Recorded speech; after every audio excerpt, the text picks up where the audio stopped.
This is another iRaw podcast. We podcast to make the world a better place for animals.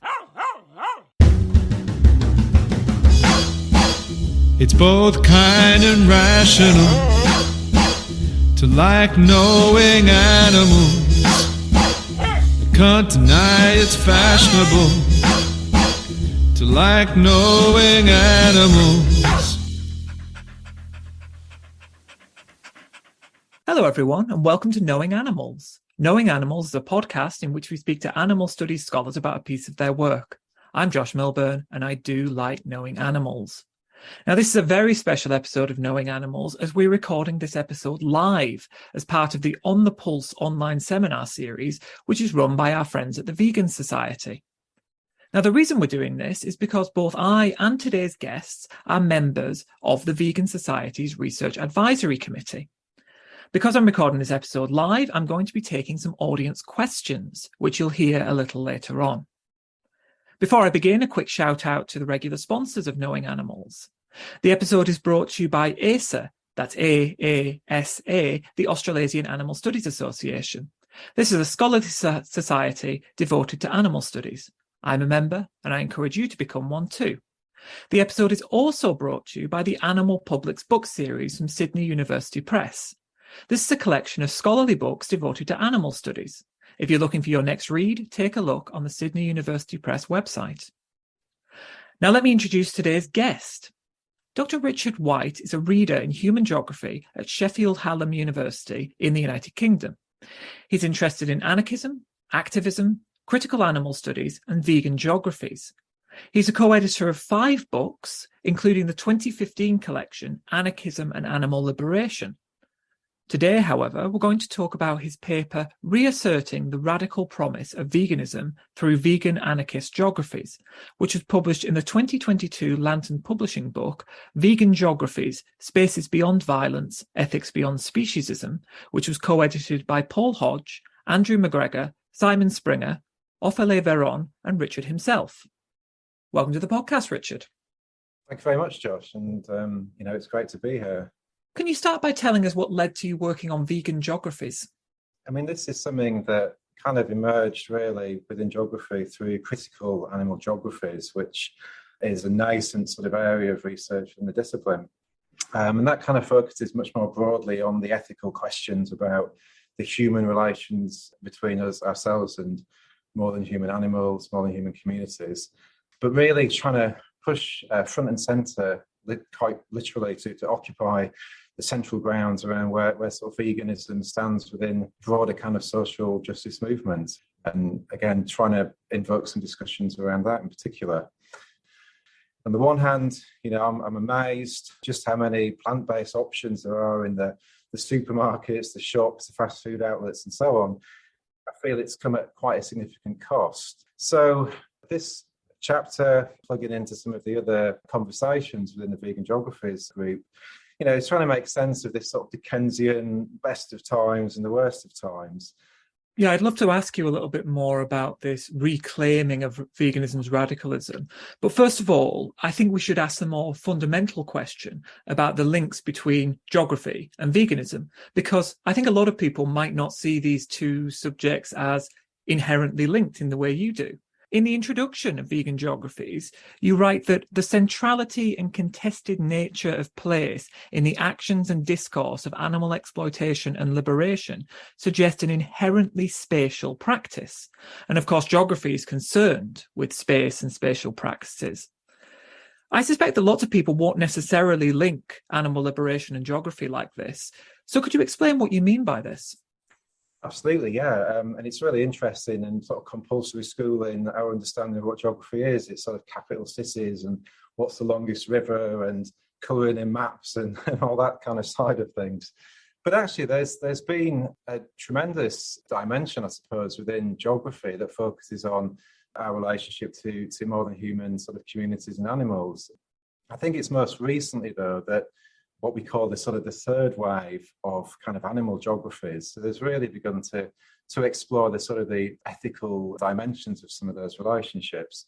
And so, for example, in terms of the relevance of sort of geography, I think there's many ways in which we could read into this. There's many kind of footholds that we can get hold of to try and understand how these two come together in quite maybe interesting and complex ways. So in many ways, we can think maybe about how, when it comes to animal exploitation, that you mentioned in that quote, that kind of spatial conversation between, the world of production and the world of consumption are kept quite deliberately apart. And this was something that I explored earlier, 2018, with a chapter with Simon Springer. We talked about this sort of rendering of the spatial fabric, how that is absolutely fundamental to ensuring that these sort of atrocities, this form of kind of animal exploitation continues. So we can think perhaps about how, when we think about animal liberation and activism, how at great risk and personal cost, activists try and transgress these private, these hidden spaces of animal exploitation. And we can also see how these spaces, say the abattoir, the slaughterhouse, the factory farms, are fiercely sort of protected by the animal kind of industries and the government, So questions around activism, criminalisation, whistleblowers, the rise of ag-gag laws and so on. There's an absolutely key spatial sort of context to understanding all of this. And then conversely, we've got these links between maybe the hidden and the private spaces, and how we try and take these truths or these realities into engaging the public in quite visible spaces. Again, maybe trying to challenge their imaginaries around the use of other animals.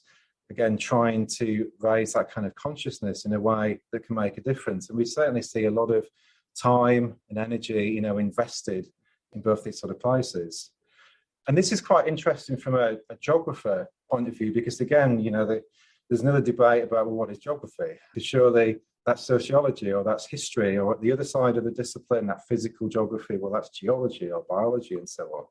So it's been a very sort of broad and inclusive discipline. I think it's inherently interdisciplinary, the sort of the grounds upon which it stands upon.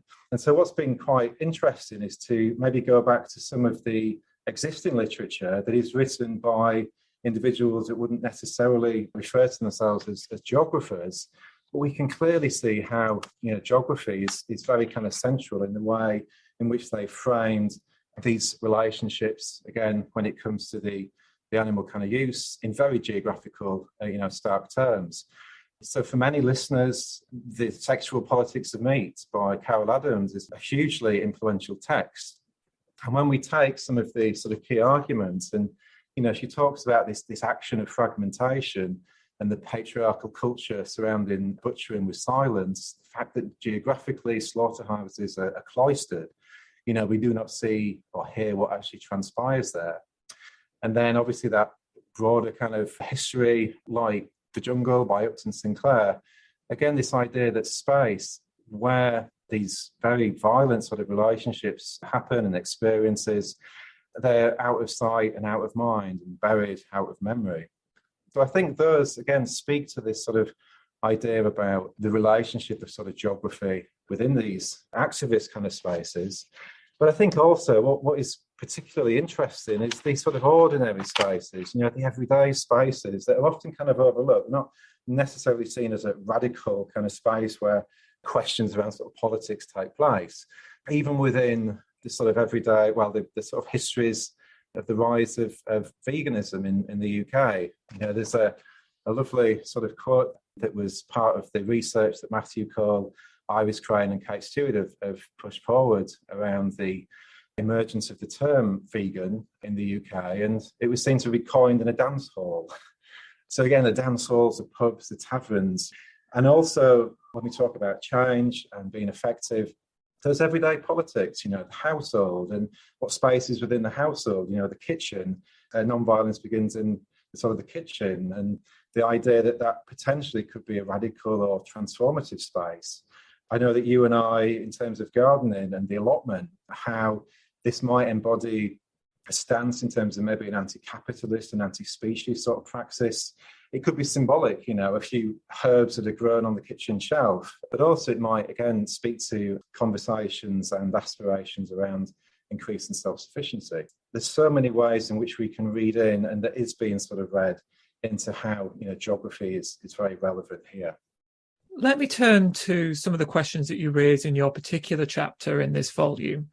One of the potential challenges that you're addressing is what you call a troubling paradox. Veganism is on the rise, at least in many Western nations, but the scale of animal exploitation seems unaffected.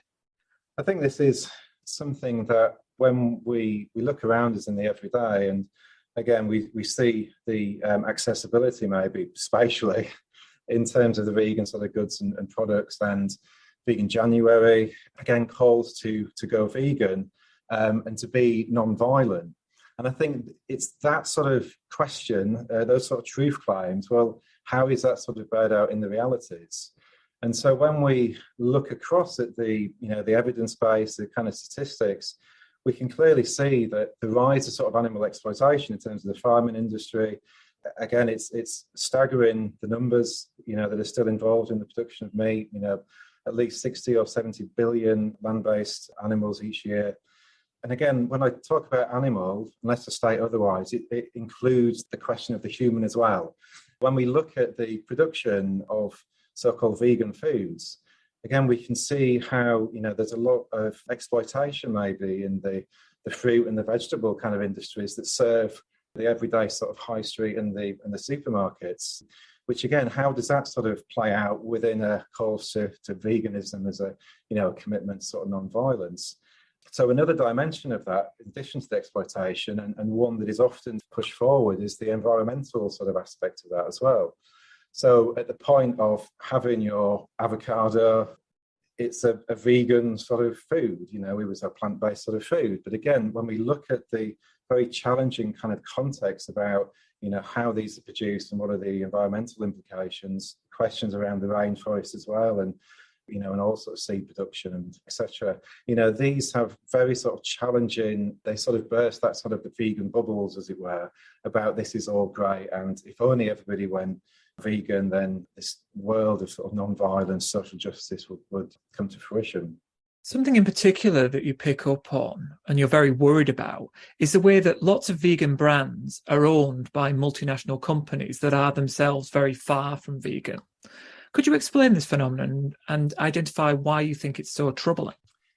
Yeah, and I think this is certainly something that troubles a lot of individuals that would identify as sort of vegan.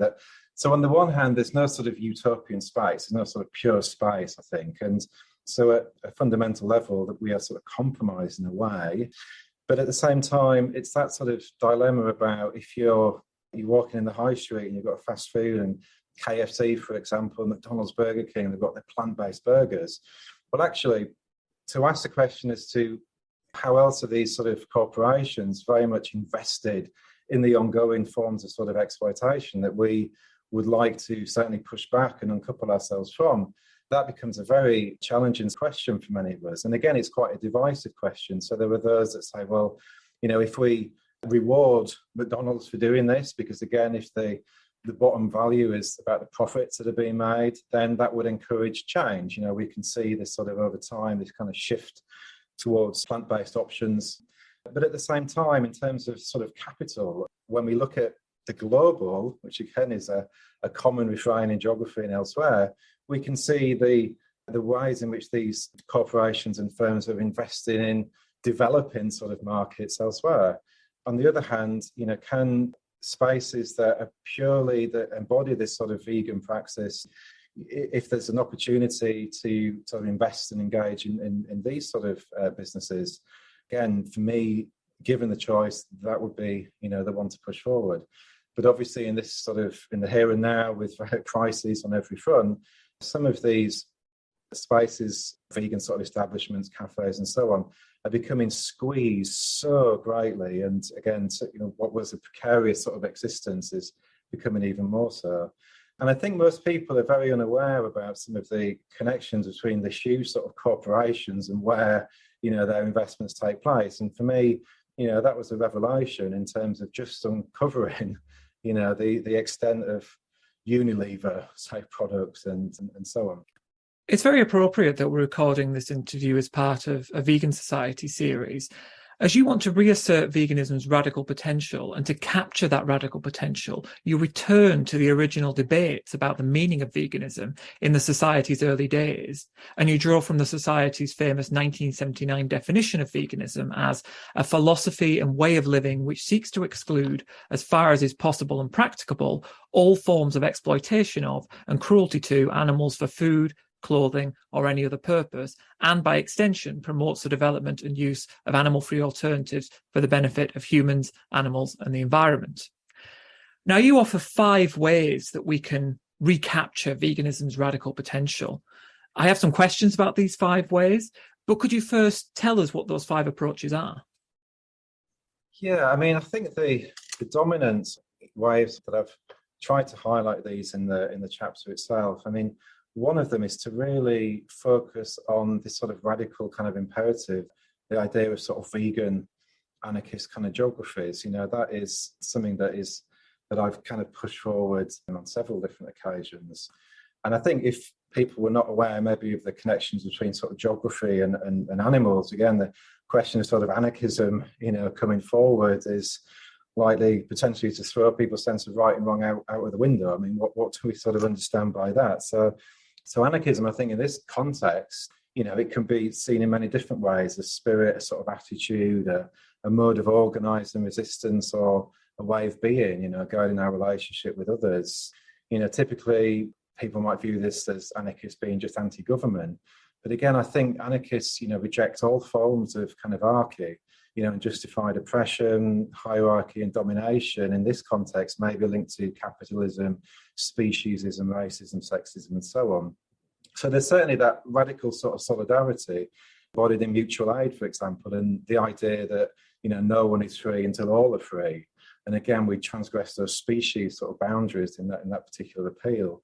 I think, and again, hopefully this comes through in that paper, that, you know, a vegan anarchist geography, you know, it rejects that politics of waiting. So there are things that we can do now through taking direct action, through sort of prefigurative praxis, you know, building a new society in the shell of the old, but also really thinking about how our means and sort of ends are inseparable. So if we desire a world that's rich and evolved in non-violent ways, then we have to ensure that kind of consistency between means and ends. So again, the means are also sort of non-violent. And also within the chapter that absolutely kind of embrace that experimentation. So rejecting this idea that there is a blueprint or indeed maps to follow. So there's that sense of kind of evolving horizons maybe of sort of freedom and possibility. So again, the reader will hopefully be able to take something of relevance and interest to them and be empowered to kind of think through that in terms of how it applies to their everyday situation, context, communities, and so on.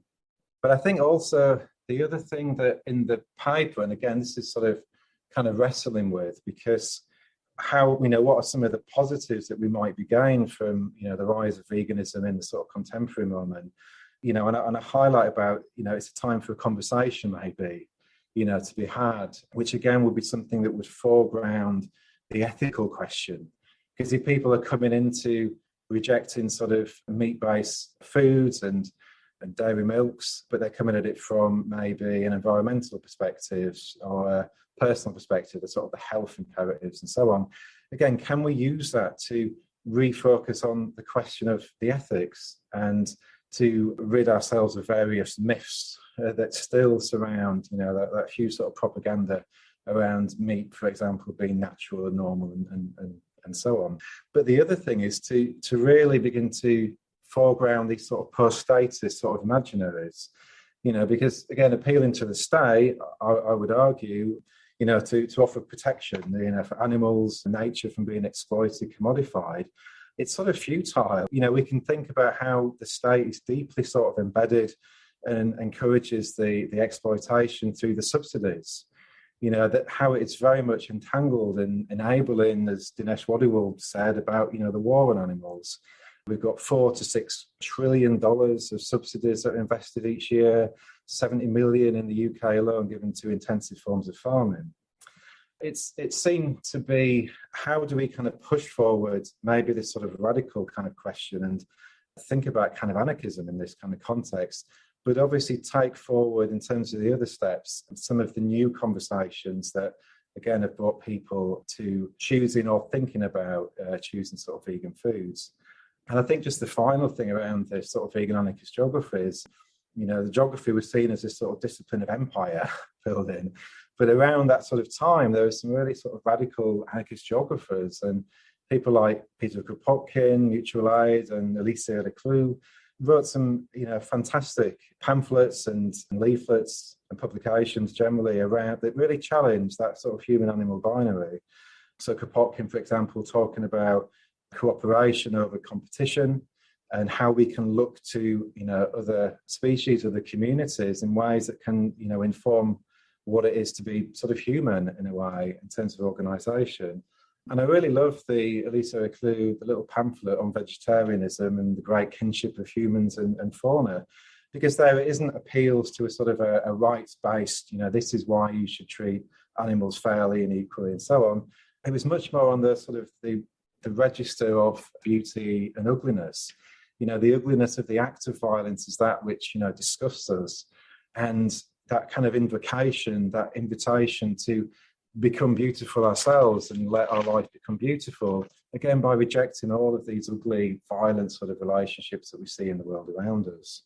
So I think it's certainly, the chapter speaks to that direct action, people trying to think through where they are now, how that they can push back, again, some of the grounds upon which commodified vegan sort of relations stand upon, to, ask further questions, but also to, again, see this in the sort of spirit, this wider sort of political praxis. And again, there's ongoing ethical questions around the exploitation of humans and, more than human animals. And to be able to draw on plant-based sort of foods and diets as one part maybe of a much broader spectrum of activism. It's undeniable that there are rich theoretical and historical links between anarchism on the one hand and animal liberation on the other. But at the same time, there are a lot of animal liberationists who are not anarchists. So where does this call for vegan anarchist geographies leave those vegans and animal liberationists, including me, who aren't anarchists? That's a really great question. So there's several ways in which I might sort of try and respond to that. I mean, in one way, again, this might be something for outside of the podcast, but I would argue that in the ways in which sort of we act and behave in relation to each other, we're sort of anarchists, without actually calling ourselves such. When it comes to mutual aid, questions of organising, preparing a meal for somebody else, for example, might be construed as, a form of kind of anarchy in action. And again, the ways in which we enter voluntary sort of relationships with others, but it's not necessarily called anarchism. And also there's other radical kind of traditions. I'm thinking particularly maybe around sort of radical feminist approaches that, I would look at some of the kind of arguments and the premises upon which they sort of stand. And I would say, well, that is very consistent with sort of anarchy and anarchism. But so to a point, it doesn't kind of matter in a way. Again, anarchism is not about sort of staking these sort of absolute kind of spaces. And again, I mean, it would certainly resist in that moment to define others in terms of, well, this is, and thou shalt, refer to yourself as anarchists. So I think on that principle, where anarchy begins and ends is quite interesting when we look at that from the individual perspective, and also in terms of some of the publications and the arguments that are pushed forward within this sort of radical kind of traditions, across a whole range of sort of disciplines.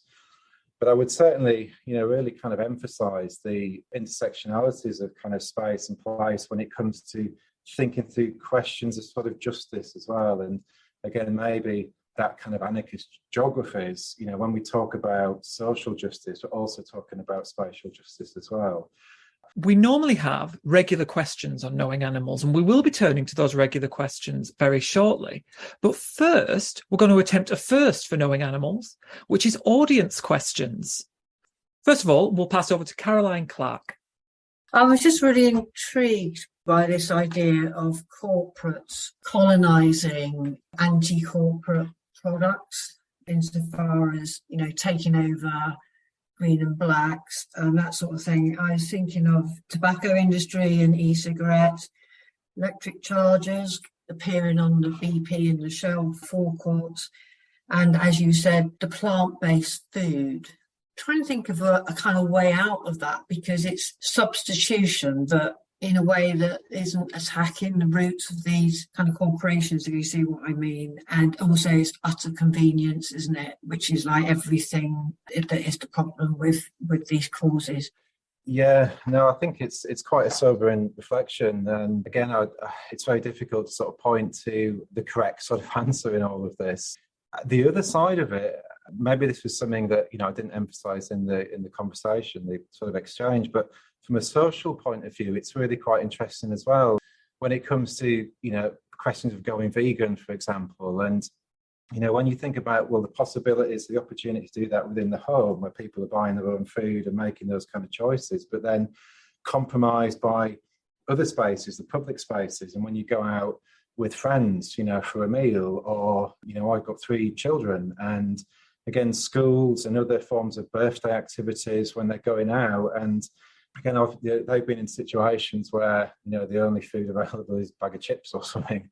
So all of those pressures that, again, have caused this sort of resistance to be put up, or, again, a lack of embracing, are something that for the current sort of generation in that context isn't the same. And I say that, obviously, in that kind of UK, speaking to those kind of UK experiences. So that's, another kind of question about, well, what opportunities should we not overlook in terms of that availability? But I think it's just really difficult because on the one hand, it's either that kind of the choice, I want people to make a choice to kind of to de-invest from the sort of capitalist sort of frames of production and exchange, because ultimately, my sort of claim would be, well, we're condemned to do so at some point anyway, because this is just not sustainable. And, either we can make a sort of an empowered choice and, again, recognise the inherent sort of destruction, the implosion that this is going to bring in terms of, our ecological, world, that will literally end the world as we know it, or now, as you say, trying to make decisions that can be a difference that makes all the difference. I make choices, but again, there's always sort of a compromise there, I think. And a lack of knowledge, that's another thing.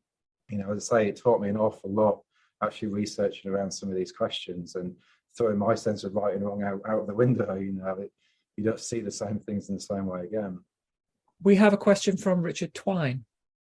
I wonder if you recall, in my paper on the animal industrial complex in 2012, part of that was calling for a kind of mapping of spaces of the animal industrial complex. I noticed in recent years there's a new literature on counter mapping, which seems to be exactly that. And I'm thinking of Barnes and White's paper called Mapping Emotions, exploring the impact of the Aussie Farms Map.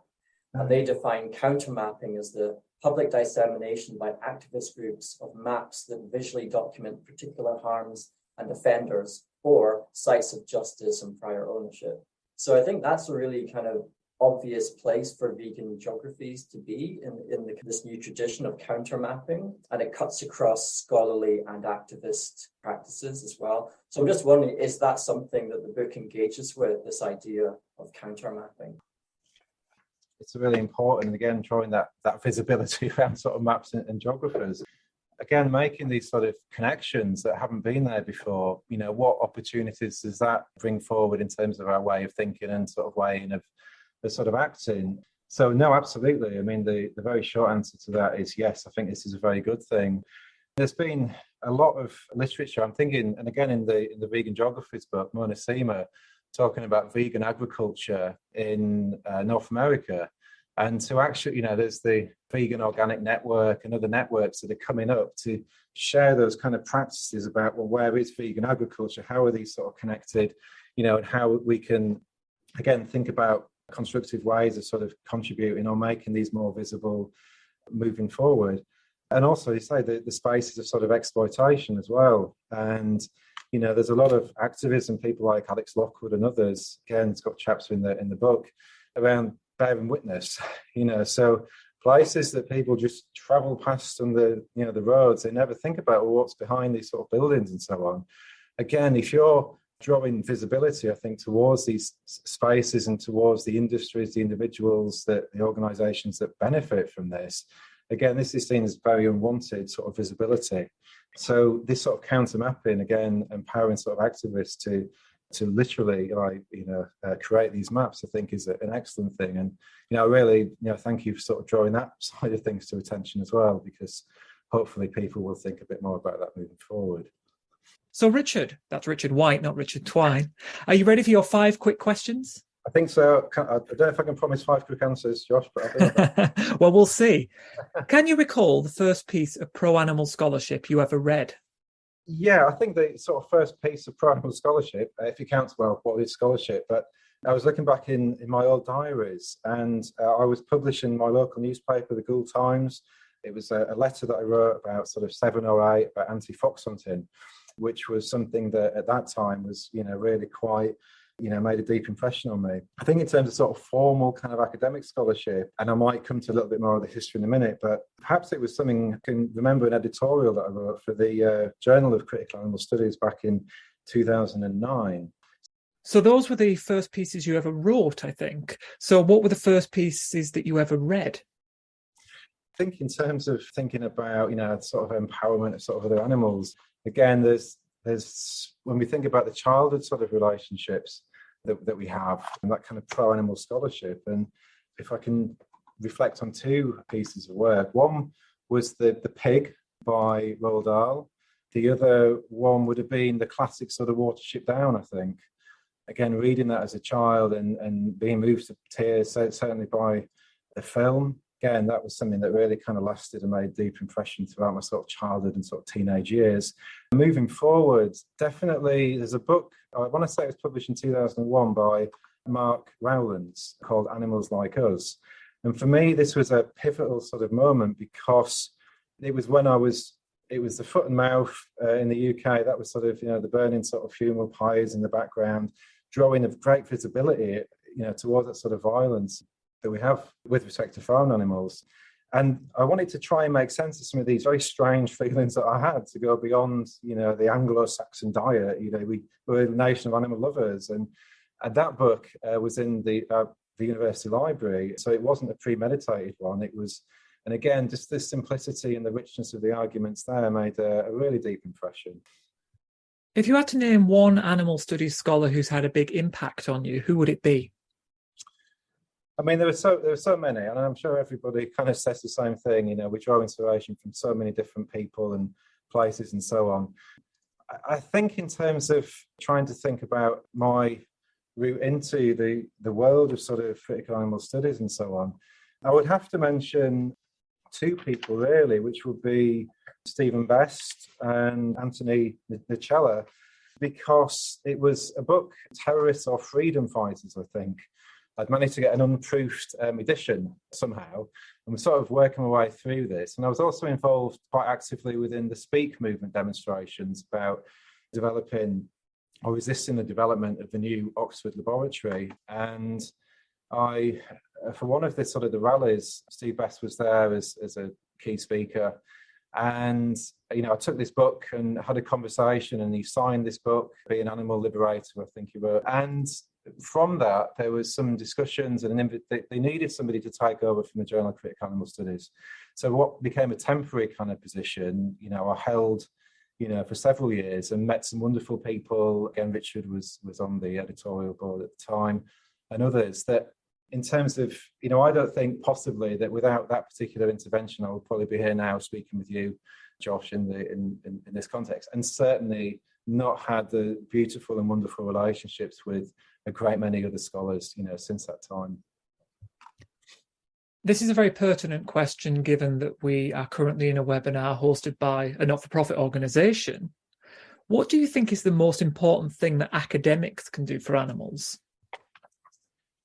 I think if I was to wave my sort of magic wand or the fairy dust or whatever, I'd really kind of strive for academics to always see the commonalities that we share with other living beings, and the platform that we have, the research, the writing and teaching. And if we can focus and orientate our work in a way that speaks to the animal plight, that challenges these existing sort of hierarchies and draws attention to those interspecies nature of kind of social and spatial justice. And I suppose on a practical level, it's always to try and make our work as accessible and relevant as possible. And there's so much radical scholarship, that's doomed to be read by a few hard-pressed undergraduates, in the library, because it's published as part of a £180 sort of hardback, and so again, what's the purpose of this sort of knowledge and how is it making a difference? And again, just to kind of think about that a little bit more creatively, maybe. Staying with the theme of the magic wand, if you had the power to change one thing about the human-non-human animal relationship, what would it be? To recognise those sort of commonalities, those shared experience that we have with other living beings, and how that would inform this sort of expanded ethics of care, understanding and relationship to them, and also learning from them as well. I really love the little sort of reflection, I think, by Alice Walker, Am I Blue?, where she says, everything you do to us will happen to you. We are your teachers and you are ours, we are one lesson. And I think that probably captures the final sort of sentiment in the introduction to the Vegan Geographies book. And if I just kind of quote this sentence, when we finally come to embrace the animal other on their terms, we may finally begin to understand that a more egalitarian, empathetic, and emancipatory world can only ever be established by all of us earthlings acting together. So again, the sameness and similarity over that difference, of which have informed the dominant way of thinking about others. What are you working on next?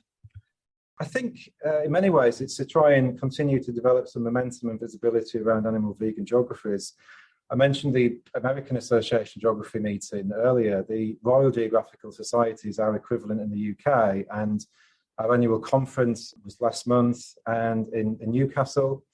There's an animal geography element that is very well popular in terms of standing room only in some of these seminar spaces. The two vegan geographies, the sessions that I co-sort of organised and hosted, about 5.5 people, coming in. So the relationship within the discipline, I think, is something that I'm very conscious about, but also trying to look to create other sort of activist scholar networks. And, I'm travelling to Australia, very fortunate to travel to Australia in a few weeks, again, to focus on conversations with some of the other Australian-based editors, looking at aspects like vegan agriculture, community-supported agriculture, and so on. So there's many, and the ownership of land, many questions around this sort of interspecies commons, I think, that I'm trying to foreground. And very quickly, how can people find out more about your work? If you are Google related or whatever the preferred search engine is, if you sort of type in Richard J. White, Sheffield Hallam, I'm sure there's some options that come up there. Research Advisory Committee on the Vegan Society is not a bad starting point for an overview. Google Scholar profiles, I'm on academia.edu, Twitter, and so on. But, if anybody can't access any work and they're sufficiently interested in it, if you want to email me, then I can make that available. And similarly, if there's any discussions or thoughts about collaborative research or writing, again, I just welcome, those conversations to be had. Well, thanks so much, Richard, for joining us for this podcast. Thank you so much, Josh. Yeah, it's been a pleasure. Thank you. And thank you, listeners, and thank you, Vegan Society, for joining us for Knowing Animals, the podcast where we talk to animal studies scholars about their work. You can follow us on Twitter at knowing_animals or on Facebook at Knowing Animals. You can also follow me on Twitter at Josh L. Milburn or on Instagram at A Vegan Philosopher. I'm Josh Milburn, and I do like knowing animals. For more great iRaw podcasts, visit irawpod.com. That's IROARPOD.com.